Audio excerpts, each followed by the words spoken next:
आर्थिक नाकेबंदी की ओर जाएंगे अगर सरकार नहीं सुनी तो। आज जो कुर्मी समाज जो यहाँ जमा हुआ है, इसे भारत सरकार को भी समझ। जिंदाबाद जिंदाबाद जिंदाबाद।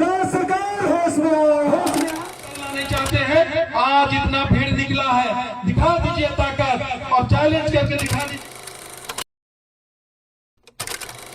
প্রথমেই সবাইকে জোহার নমস্কার। ঝাড়খণ্ডের রাজধানী রাঁচির বুকে এ যেন একেবারে হলুদ বিপ্লবের সূচনা। হ্যাঁ বন্ধুগণ, ঝাড়খণ্ডের রাজধানী, ঝাড়খণ্ডের প্রাণ কেন্দ্র রাঁচি শহরে যেন একেবারে এক হলুদ বিপ্লবের সূচনা হলো, যা তোমরা এই মুহূর্তে সরাসরি দেখতেই পাচ্ছ।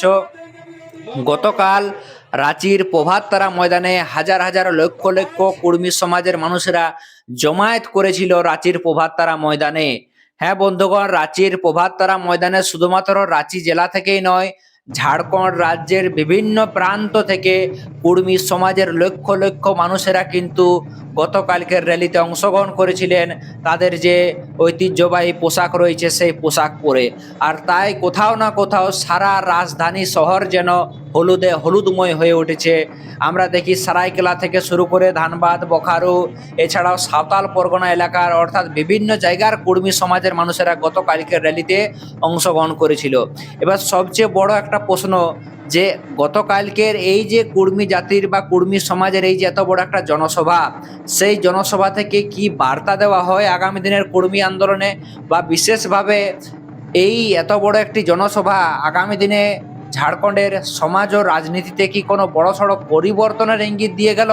এটিও কিন্তু একটা বড় কৌতূহল রয়েছে ঝাড়খণ্ডবাসীর সামনে। এই যে এত বড় একটা জমায়েত, সেই জমায়েতের মাধ্যমে কুর্মী সমাজ যে তাদের যে শক্তি প্রদর্শন করলো গতকাল রাঁচির প্রভাততারা ময়দানে, তা কি আগামী দিনে ঝাড়খণ্ডের রাজনীতি এবং সমাজ ব্যবস্থা কি কোনো একটা বড়সড় পরিবর্তন করতে পারে?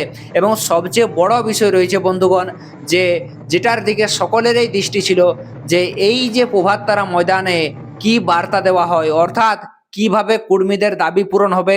এবং যেহেতু এই প্রভাততারা ময়দান থেকেই সেটা রাজ্য সরকার হোক এবং কেন্দ্র সরকার, দুই সরকারকে কিন্তু চরম হুঁশিয়ারি দেওয়া হয় কুর্মী নেতাদের তরফ থেকে।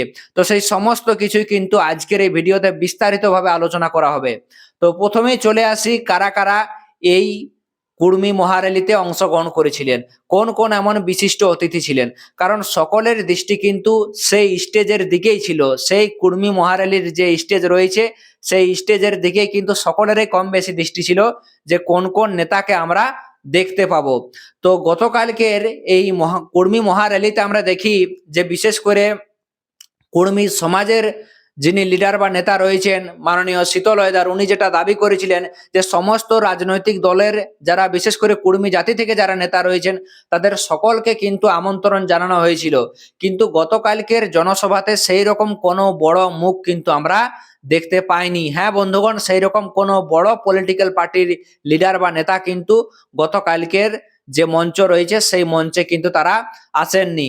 তবে দেখা যায় বিশেষ করে ঝাড়খণ্ড লোকতান্ত্রিক ক্রান্তিকারী মোর্চার নেতা দেবেন্দ্রনাথ মাহাতো, উনি কিন্তু উপস্থিত ছিলেন, যা তোমরা এই মুহূর্তে সরাসরি দেখতেই পাচ্ছ। উনি বক্তব্য রাখেন এবং উনিও কিন্তু সরকারকে চরম হুঁশিয়ারি দেন যে যদি কুর্মীদের দাবি পূরণ করা না হয় তাহলে আগামী দিনে কিন্তু আন্দোলন আরো জোরালো হবে, অর্থাৎ জোরদার তারা আন্দোলন করবে। এছাড়াও দেখা যায় আশু পার্টি থেকে যশোদা দেবী, এছাড়াও প্রাক্তন বিধায়ক লম্বোদর মাহাতো, বিজেপি থেকে নগেন্দ্র মাহাতো, আরো অনেকেই নেতাকর্মীরা উপস্থিত ছিলেন। তবে বিশেষ করে যে দুই নেতার দিকে সকলের নজর ছিল তা হলো আশু সুপ্রিমো মাননীয় সুদেশ কুমার মাহাতো এবং অপরজন হলেন ঝাড়খণ্ড লোকতান্ত্রিক ক্রান্তিকারী মোর্চার নেতা টাইগার জয়রাম মাহাতো। কারণ যেহেতু ঝাড়খণ্ডের রাজনীতিতে এই দুইটি নেতার ভূমিকা, বিশেষ করে কুর্মী জাতি থেকে বর্তমান সময়ে যদি আমরা দেখি, বর্তমান রাজনীতিতে যদি আমরা দেখি, এই দুইটি নেতার কিন্তু গুরুত্বপূর্ণ ভূমিকা রয়েছে। তাই সকল কুর্মী সমাজ, কুর্মী জাতির মানুষের একটা দৃষ্টি ছিল যে গতকালকের জনসভায় কি এই সমস্ত নেতারা উপস্থিত হবে, এবং যদি তারা উপস্থিত হয় তো আগামী দিনে তারা কুর্মী জাতির যে একতা, সে একতা নিয়ে তথা তাদের যে দাবি রয়েছে কুর্মীদের দাবি, সেই দাবি নিয়ে তারা কি বার্তা দেন সেই দিকে কিন্তু সকলেরই দৃষ্টি ছিল। কিন্তু গতকালকের জনসভাতে দেখা যায় টাইগার জয়রাম মাহাতো এবং ঝাড়খণ্ড রাজ্যের প্রাক্তন উপমুখ্যমন্ত্রী মাননীয় সুদেশ কুমার মাহাতো ওনারা কিন্তু অনুপস্থিত ছিলেন, ওনারা কিন্তু এই সভা মঞ্চে আসেননি। তো যাই হোক বন্ধুগণ, বিশিষ্ট অনেক অতিথি আরো ছিলেন।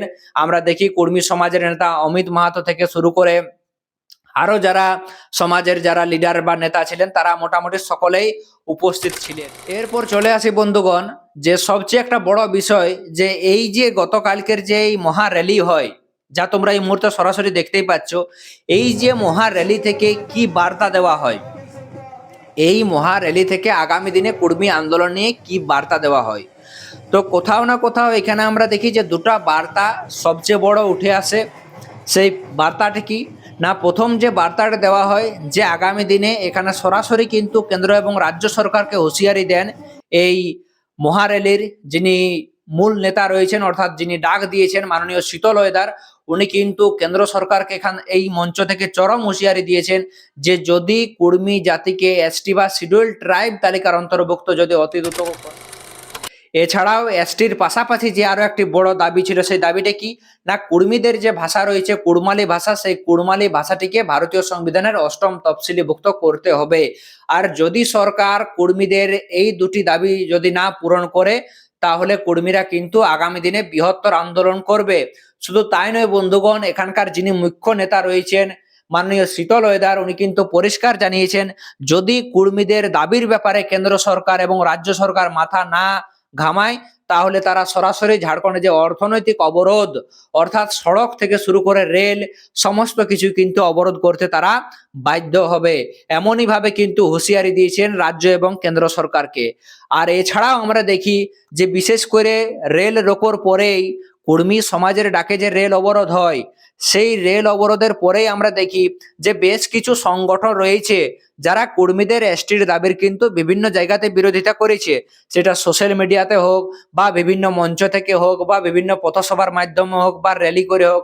সেটা আমরা বিগত সময় দেখি বা কয়েক মাস আগেই হয়তো আমরা সকলেই কম বেশি লক্ষ্য করেছি যে কর্মীদের বিরুদ্ধে বিভিন্ন জায়গাতে র্যালি হয়, সেটা রাঁচি থেকে শুরু করে খুঁটি, ধানবাদ, বোকারো, গিরিডি, হাজারিবাগ, এছাড়াও সারাইকেলা, টাটা, বিভিন্ন জায়গাতে কিন্তু বেশ কিছু লিস্টেড আদিবাসী সংগঠনের নেতারা কিন্তু কর্মীদের যে এসটির দাবি, সেই এসটির দাবির কিন্তু জোরদার বিরোধিতা করে।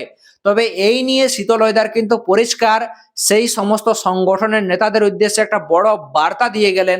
সেই বার্তাটা কি, যে যেহেতু কর্মীদের ডিমান্ডটা কাদের কাছে না, কর্মীদের দাবি বা ডিমান্ডটা হলো সরকারের কাছে, কর্মীদের দাবি বা ডিমান্ডটা কাদের কাছে না, সরকারের কাছে। নিশ্চয়ই তাহলে কর্মীদের দাবিটা কিন্তু কোনো সংগঠনের কাছে লয় বা কোনো জাতির কাছে লয়। তাই অতএব কোনো সংগঠন যাতে কর্মীদের বিরোধিতা না করে, এই ব্যাপারও কিন্তু উনি পরিষ্কারভাবে যারা কর্মীদের এসটির দাবির বিরোধিতা করেছে তাদেরকে উনি কিন্তু চরম হুঁশিয়ারি দেন। তো মূলত এই দুটি মূল বার্তা কালকের যে জনসভা থেকে, সেই জনসভা থেকে উঠে আসে। তবে কালকে যে এই মহা জনসভা হয়, কর্মী জাতির যে একতা, তাদের যে জাতিটার যে একতার যে পরিচয় পাওয়া যায়, তা নিয়ে কোথাও না কোথাও বলা যেতে পারে আগামী দিনে ঝাড়খণ্ডের রাজনীতি এবং সমাজ ব্যবস্থায় যে একটা বড় প্রভাব ফেলবে, সে বিষয়ে কিন্তু কোনো প্রকার দ্বিমত নেই। তবে গতকালকের হওয়ার র্যালিতে বা র্যালি সম্পর্কে অবশ্যই বন্ধুগণ তোমাদের নিজস্ব যদি কোনো ব্যক্তিগত মতামত থাকে, তো অবশ্যই তোমাদের ব্যক্তিগত মতামত নিচে কমেন্ট বক্সে কমেন্ট করে জানাবে। এবং সর্বোপরি বিশেষ করে কি এমন কারণ বা কেন ঝাড়খণ্ড মুক্তি মোর্চা থেকে যারা বড় বড় নেতা রয়েছেন তারা এই মঞ্চে এলেন না, এছাড়াও বিজেপি থেকে আরো যারা বেশ কিছু কর্মী জাতির নেতা রয়েছেন তারা কেন এলেন না, এবং সবচেয়ে বড় দুই মুখ ঝাড়খণ্ড লোকতান্ত্রিক ক্রান্তিকারী মোর্চার কেন্দ্রীয় নেতা টাইগার জয়রাম মাহাতো এবং আসু সুপ্রিমো সুদেশ কুমার মাহাতো, এই দুই মুখ্য নেতা কি এমন কারণ রয়েছে তারা এই মঞ্চে এলেন না, এই বিষয়ে অবশ্যই বন্ধুগণ তোমাদের যে মতামত, সেই মতামত কিন্তু অবশ্যই নিচে কমেন্ট বক্সে কমেন্ট করে জানাবে। ততক্ষণ অবধি সবাইকে জোহার, নমস্কার জানিয়ে আজকের মতো ভিডিওটি এখানে সমাপ্ত করছি।